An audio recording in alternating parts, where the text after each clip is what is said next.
Hello' ছাত্ৰ ছাত্ৰীসকল, তোমালোক কেনে আছা? আশা কৰোঁ সকলোৱে ভালেই আছা। আজি তোমালোকৰ মাজত লৈ আহিছোঁ ক্লাছ 10ৰ আছামিজ কিতাপৰ চেপ্টাৰ নম্বৰ 11 অৰণ্য যাত্ৰা। তাৰ পৰা কেইটামান গুৰুত্বপূৰ্ণ কুৱেশ্যন আনচাৰ আজি এইটো ভিডিঅ'ত ডিছকাছ কৰিম। চ' ছাত্ৰ ছাত্ৰীসকল ব'লা ভিডিঅ'টো ষ্টাৰ্ট কৰোঁ। প্ৰথমতে চোৱা ক নম্বৰটো, বিদ্যালয়ৰ অষ্টম আৰু নৱম শ্ৰেণীৰ শিক্ষাৰ্থীসকলক কোনখন অৰণ্যলৈ নিয়াৰ সিদ্ধান্ত লৈছিল? এই উত্তৰটো চোৱা, কাজিৰঙা ৰাষ্ট্ৰীয় উদ্যানলৈ। তাৰপিছত খটো চোৱা, পল আৰু পাহি কোন শ্ৰেণীত পঢ়ে? এই উত্তৰটো চোৱা, পল নৱম শ্ৰেণীত আৰু পাহি অষ্টম শ্ৰেণীত পঢ়ে। তাৰপিছত ঘৰটো চোৱা, পলে কোনবোৰ কাম ছোৱালীৰ বুলি পাহিক কৈছিল? এই উত্তৰটো চোৱা, ঘৰ সাৰা, বাচন বৰ্তন ধোৱা, ঘৰৰ আচবাবৰ ধূলি বালি মচা, নিজৰ কাপোৰ নিজে ধোৱা আদি। তাৰপিছত খটো চোৱা, লৰ্ড কাৰ্জন কোন? এই উত্তৰটো চোৱা, লৰ্ড কাৰ্জন হ'ল ইংৰাজ ভাইচৰয়। তাৰপিছত 2 নম্বৰটো চোৱা, ল'ৰা ছোৱালীৰ কৰ্মৰ পাৰ্থক্য দেখি পাহিয়ে মাকক কি কৈছিল?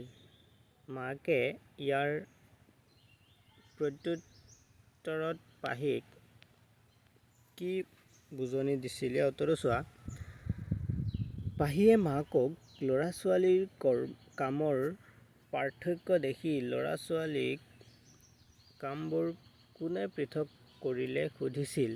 তাই নিজে ককায়েকৰ দৰে পঢ়া শুনা কৰে যদিও নিজে নিজৰ কামবোৰ কৰি লোৱাৰ উপৰিও মাককো সহায় কৰি দিয়ে।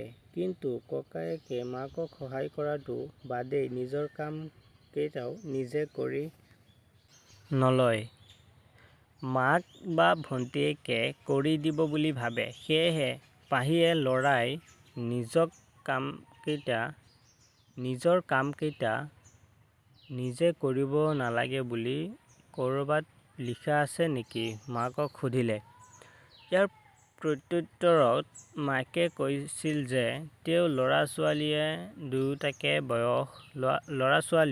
দুয়োটাকে বয়স অনুযায়ী কৰিব পৰা কামবোৰ শিকাই গৈছে।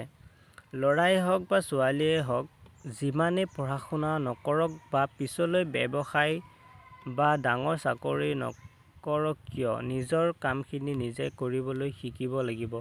নিজৰ প্ৰয়োজনীয় কামখিনি নাজানিলে পৰনিৰ্ভৰশীল হ'বলৈ বাধ্য হ'ব লাগিব। তেতিয়া সময় আৰু মানুহ সকলোৰে পৰা গৈ খাব লাগিব। চ' ছাত্ৰ ছাত্ৰীসকল আজি ইমানতে সামৰণি মাৰিলোঁ। নেক্সট কুৱেশ্যনকেইটা নেক্সট এটা ভিডিঅ'ত বনাই কেনে দি দিম তোমালোকক। চ' আজি ইমানতে সামৰণি মাৰিলোঁ। থেংকছ ফৰ কিপ ৱাচিং মাই চেনেল।